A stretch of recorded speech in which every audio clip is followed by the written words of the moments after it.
अस्सलाम वालेकुम। मेरा नाम है अतर अब्बास। आप देख रहे हो अतर टेक वर्ल्ड। जी, आज हम लोग एसी कूलिंग के बारे में बात करेंगे। ये कैरियर का यूनिट है डेटन का, ये कूलिंग नहीं कर रहा। ये हम लोग चेक करेंगे कि कूलिंग क्यों नहीं कर रहा। तो इसे देखना पड़ेगा कि और डिस्चार्ज पैप जो है ना नॉर्मल ठंडा हो रहा है, और ये सेक्शन पैप है, ये बिल्कुल ठंडा नहीं है। अब हम लोग चेक करेंगे कि गैस इसमें है या नहीं है, या कम है या ज़्यादा, जो भी है चेक करेंगे।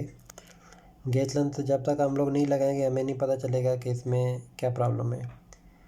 चेक करते हैं क्या प्रॉब्लम है, कूलिंग क्यों नहीं कर रहा था। इस तरह जो है ना लेंथ लगाना है। तो चेक करते हैं कि कितने गैस है हमारे पास। ये आप देख सकते हैं तकरीबन 30 PSI प्रेशर है, मतलब कि गैस कम है।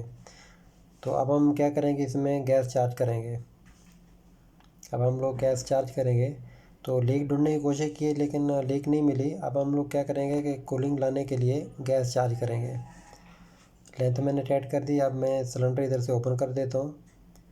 सिलेंडर अब इधर से ओपन हो गया है। अब क्या करना है कि ये येलो लेंथ है ना, येलो लेंथ में आपने ये एयर निकालनी है। मतलब कि लेंथ के अंदर जो एयर होती है, हवा, ये आपने निकालनी है लाजिम।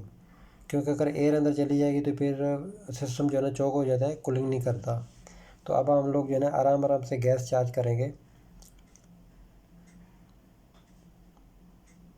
ये डिस्चार्ज पैप है, और मतलब कि डिस्चार्ज पैप नॉर्मल ठंडा हो रहा है, सेक्शन बिल्कुल ही ठंडा नहीं हो रहा, गर्म पाइप है। ये सेक्शन पाइप है। तो जैसे ही गैस आप मुकम्मल हो गई तो ये सेक्शन पाइप जो है ना मतलब कि नमी आना शुरू हो जाएगी। तो गैस जो है ना आपने आराम आराम से चार्ज करनी है। तो कहीं जल्दबाजी में मतलब कि जल्दी जल्दी गैस नहीं चार्ज करनी। जब आप जल्दी जल्दी गैस चार्ज करेंगे तो कंप्रेसर हीटअप हो जाएगा। जब कंप्रेसर हीटअप होगा तो बार बार जो है ना हीटअप होता रहेगा, तो फिर इसकी कंप्लेन आती रहेगी। तो गैस जो है ना कम से कम 30 मिनट में या 40 मिनट में चार्ज करनी चाहिए, स्लो स्लो। अगर आप कंटिन्यू गैस चार्ज करके 5 से 7 मिनट तक चले जाएंगे तो बाद में क्या होगा, ये हेड प्रेशर बढ़ेगा। तो जब हेड प्रेशर बढ़ेगा तो फिर कूलिंग नहीं करेगा। तो साथ साथ गैस साथ साथ ये भी चेक कर सकते हैं आप, इसकी हीट सेंस कर सकते हैं कि गर्म हवा दे रहा है या नहीं दे रहा। कभी कभार ऐसा होता है कि फ़ैन जो है ना उल्टा चल रहा होता है, तो फ़ैन का रोटेशन उल्टा होता है, तो इसलिए जो है ना वो भी चेक कर लें कि ताकि फ़ैन का रोटेशन सीधा है या उल्टा है, ताकि अंदाज़ा हो जाएगा आपको।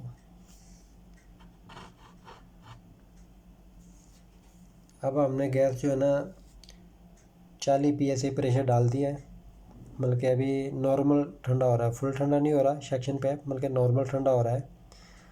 तो गैस डालते वक्त आपने ये लाजिम एहतियात करना है कि R22 जिसमें गैस डलनी है वही R22 ही होनी चाहिए। कहीं ऐसा ना हो कि गलती में आप 410 डाल दें, तो वो डालने में उसमें बहुत नुकसान होता है, कंप्रेसर ब्लास्ट हो सकता है। तो ये एहतियात आपने लाजिम करना है।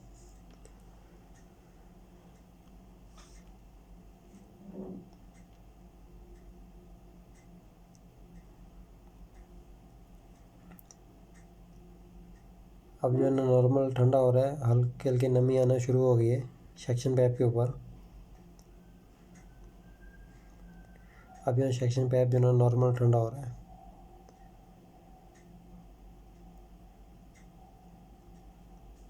कभी कभार ऐसा होता है कि कूलिंग स्लो करने की वजह से फ़िल्टर भी ब्लॉक होते हैं। फ़िल्टर भी आप चेक कर लिया करें इंडोर के।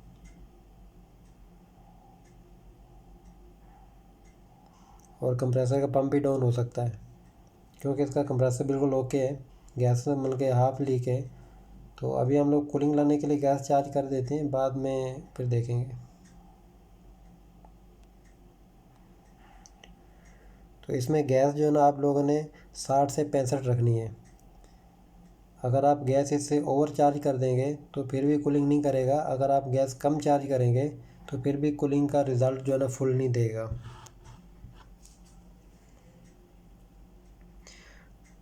अब सेक्शन पैप के ऊपर जो है ना फुल नमी आ चुकी है।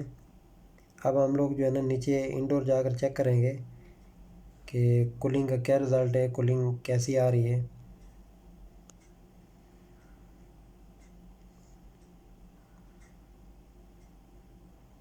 अब जो ना फुल ठंडा हो गया है, डिस्चार्ज भी फुल ठंडा है, सेक्शन भी फुल ठंडा है, नमी फुल आ रही है। वीडियो अगर अच्छी लगे तो लाइक कर देना, कमेंट्स कर देना, शेयर कर देना। अल्लाह हाफिज़।